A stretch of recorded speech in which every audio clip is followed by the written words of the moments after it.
Assalamualaikum warahmatullahi wabarakatuh. Selamat malam teman-teman semuanya.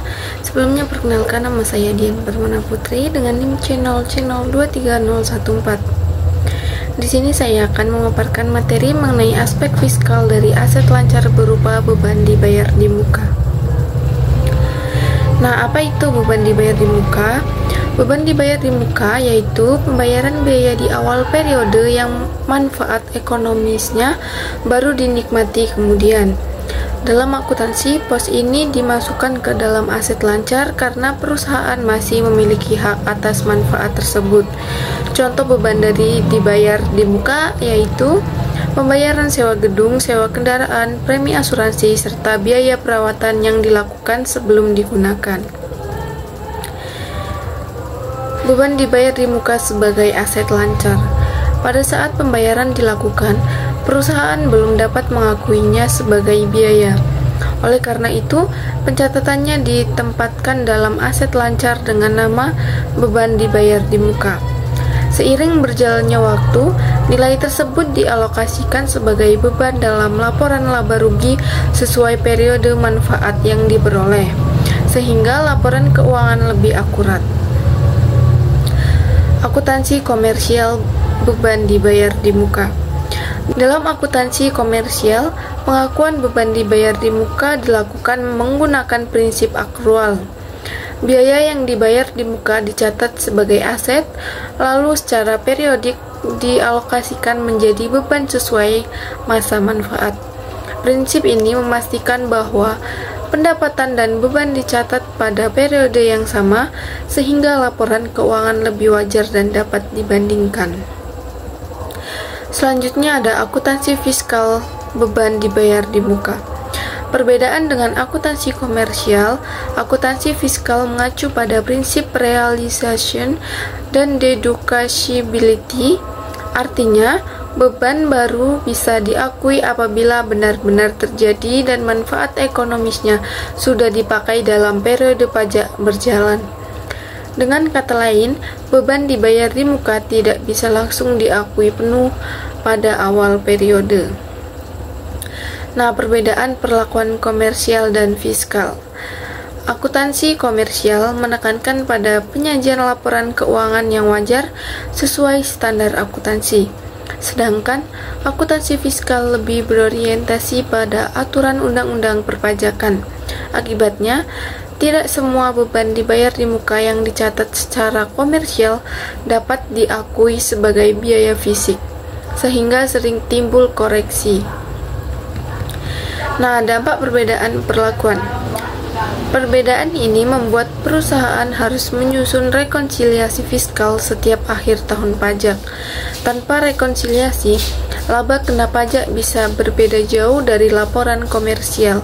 Hal ini berpotensi menimbulkan koreksi pajak saat diperiksa oleh Fiskus dan bisa berujung pada sanksi administratif jika ditemukan kesalahan. Nah, selanjutnya ada konsep pencatatan beban dibayar di muka. Secara garis besar, pencatatan beban dibayar di muka melibatkan dua tahap utama. Yang pertama yaitu pengakuan awal sebagai aset lancar pada saat pembayaran dilakukan. Yang kedua, alokasi atau amortisasi secara bertahap menjadi beban selama periode manfaatnya. Nah, dengan cara ini pencatatan tetap sesuai prinsip matching dan akrual. Aspek pajak atas beban dibayar di muka. Dalam aspek perpajakan, beban dibayar di muka tidak dapat seluruhnya dijadikan biaya pada saat pembayaran. Pajak hanya memperbolehkan biaya diakui sesuai masa manfaat yang berjalan. Hal ini bertujuan agar penghasilan kena pajak tidak dimanipulasi dengan mencatat biaya besar sekaligus pada awal periode. PPh Pasal 4 Ayat 2 atas penyewaan tanah dan bangunan. PPh Pasal 4 Ayat 2 mengenakan pajak fiskal sebesar 10% dari bruto sewa tanah dan bangunan. Pajak ini dipotong oleh penyewa atau dibayar langsung oleh penerima penghasilan. Karena sifatnya final, penghasilan dari sewa tanah dan bangunan tidak lagi digabungkan dalam penghitungan laba kena pajak di laporan fiskal tahunan. Nah, selanjutnya ada PPh pasal 23 atas penyewaan tanah dan bangunan. PPh pasal 23 berlaku atas penyewaan selain tanah dan bangunan, seperti kendaraan bermotor, mesin, atau peralatan. Tarifnya sebesar 2% dari bruto nilai sewa, dipotong oleh penyewa dan bersifat tidak final. Artinya, pajak yang dipotong masih bisa dikreditkan dalam SPT tahunan oleh pihak penerima penghasilan. Koreksi fiskal dan pentingnya rekonsiliasi. Koreksi fiskal muncul akibat perbedaan perlakuan antara akuntansi komersial dan fiskal. Koreksi positif terjadi jika beban yang diakui komersial lebih besar daripada fiskal, sehingga laba kena pajak lebih tinggi. Dan juga sebaliknya, koreksi negatif terjadi jika beban fiskal lebih besar dibandingkan komersial, sehingga laba kena pajak lebih kecil. Agar tidak menimbulkan masalah saat pemeriksaan, perusahaan wajib menyusun rekonsiliasi fiskal dengan cermat, sehingga laporan sesuai aturan perpajakan dan menghindari resiko sanksi. Kesimpulan dari materi yang saya paparkan yaitu, beban dibayar di muka berperan penting dalam akuntansi maupun perpajakan.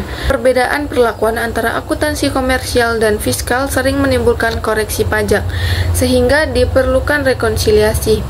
Perusahaan sebaiknya memperhatikan aturan terkait PPh pasal 4 ayat 2 dan pasal 23 agar terhindar dari kesalahan pelaporan.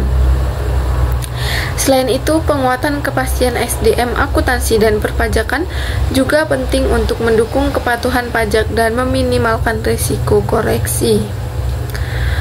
Mungkin itu yang dapat saya sampaikan, lebih dan kurangnya saya mohon maaf. Wassalamualaikum warahmatullahi wabarakatuh.